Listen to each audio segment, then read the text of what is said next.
Արցախում գործող օլիմպիական մարզաձևերից ևս մեկը բռնցքամարտը շարունակելով արագ տեմպերով զարգացման ընթացքը հերթական հաջողությունը գրանցեց։ Հանրապետության բռնցքամարտիկները մասնակցեցին Ռուսաստանի Դաշնությունում կայացած միջազգային առաջնությանը, որում ընդգրկված էր Հյուսիսային Օսիայի, Չեչնիայի, Կաբարդինո-Բալկանյան հանրապետությունների, Բելոռուսի, Ղազախստանի եւ Ադրբեջանի շուրջ 250 մարզիկ։ Միջազգային այս առաջնությանը մասնակցելու փորձ մեր մարզիկներն ունեին նախորդ առաջնությունից, երբ 10 բռնցքամարտիկով ներկայացած հավաքականը Արցախ վերադարձավ 4 մրցանակային մեդալով։ Այս անգամ հավաքական առաջնությունում ներկայացնում էր 4 մարզիկ, նրանց վստահ մենամարտերը հանգեցրին 100%-անոց արդյունքի, 4 մասնակից եւ 4 մեդալ։ Միջազգային առաջնությունում չեմպիոններ դարձան Բորիս Հարությունյանն ու Աշոտ Բեգլարյանը, իսկ Աշոտ Բարխուդարյանը եւ Տիգրան Իսախանյանը դարձան առաջնության արծաթե մեդալակիրներ։ Ես այս մրցմանը մասնակցում եմ արդեն երկրորդ անգամ,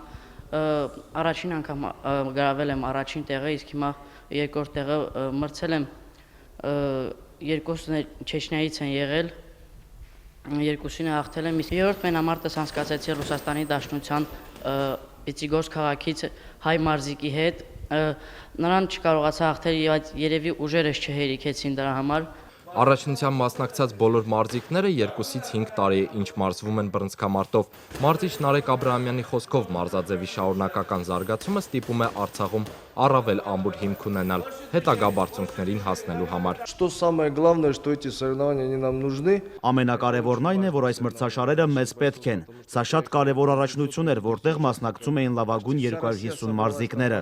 Եվ մեր բռնցքամարտիկներն արդյունավետ մասնակցություն ունեցան, թե նախորդ եւ թե այս առաջնությանը։ Ես գոհ եմ մարզիկներից ցույց տված արդյունքներից եւ ուրախ եմ, որ Արցախում զարգանում է օլիմպիական մարզաձև բռնցքամարտը։ В Арцахе развивается бокс, олимпийский вид спорта это։ Միջազգային հարթակներում Հայաստանի չեմպիոն ունենալը մեծ աշխատանքներ է պահանջում։ Մինչ օրս մեր մարզիկներից միայն մեկն է կարողացել դառնալ Հայաստանի բրոնզե մեդալակիր։ Այս տարի էլ բռնցքամարտիկներին ավելի պատասխանատու առաջադրանք է տրվել։ На сегодняшний день первая задача։ Այս տարվա մեր առաջնային խնդիրը Հայաստանի առաջնությունում առաջին տեղ զբաղեցնելն է, իսկ դրան հասնելու համար անում ենք ամեն հնարավորը։ Իդեպ մարզաձև նորերս համալրվել է ևս մեկ խմբով, Գանձասարում արդեն գործում է 30 մարզիկ ընդգրկող ակումբ։ Սերժո Արշակյան, Մերուժան Հայրապետյան, օր։